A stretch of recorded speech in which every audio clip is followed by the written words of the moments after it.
House Moving Castle was a huge inspiration, but another huge inspiration was the labor movements that started up during the pandemic in the 2020s.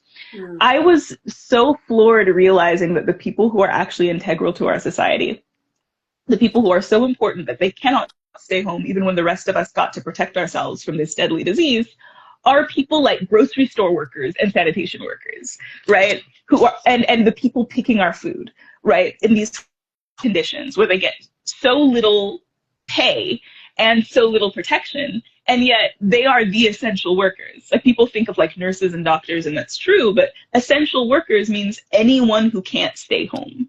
And all of those people, these service members, are the lowest paid, even though they are obviously the most integral to our society running, right?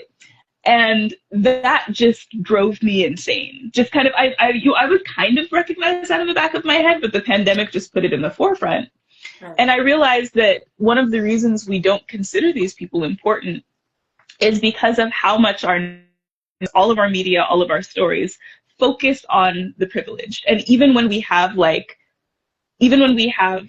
heroes or protagonists that are downtrodden, like maybe they're a peasant or maybe a story, their happy ending always involves them leaving the working class, right? Like, the happy ending means you don't have to be a maid anymore, or you don't have to be a worker anymore, or you're secret royalty, or fill in the blank, right?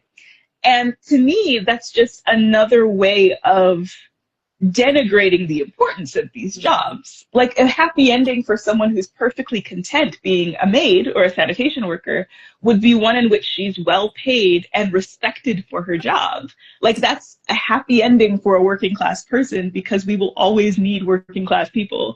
So the idea that our stories never celebrate that, never find like the magic and the fantasy and the dignity and that kind of labor, is something that bothered me.